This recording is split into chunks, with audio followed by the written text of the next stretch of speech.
Hello' dear student, welcome to Assam board academy. আজি আমি তোমালোকৰ 10মান শ্ৰেণীত 2023ত অহা এটা মষ্ট ইম্পৰ্টেণ্ট কুৱেশ্যন আনিছোঁ। কুৱেশ্যনটি চোৱা, এটা ঘনকৰ পৃষ্ঠকালি যদি 486 চেণ্টিমিটাৰ স্কুৱাৰ হয়, তেন্তে ইয়াৰ আয়তন কি হ'ব? ইয়াত চোৱা তোমালোকে, আমাক লাগে আয়তনৰ মান, মানে এ কিউবৰ মান আমাক লাগে। কেনেকৈ ওলাম? এৰ মান উলিয়াব লাগিব, কিন্তু এৰ মান দিয়া নাই। সেয়ে চোৱা তোমালোকে, পৃষ্ঠকালি দিয়া আছে কিমান? 486 চেণ্টিমিটাৰ। গতিকে ইয়াত চোৱা, পৃষ্ঠকালিৰ সূত্ৰ হ'ল 6a স্কুৱাৰ ইকুৱেল কিমান? 486। সেয়েহে আমাক লাগে এ স্কুৱাৰৰ মান। এই 6টো ইফালে আহিলে কি হ'ব? তলত হৰণ হৈ যাব।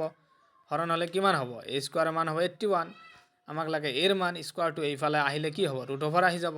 ৰুট অভাৰ আহিলে ৰুট অভাৰ 81 মানে 9 চেণ্টিমিটাৰ।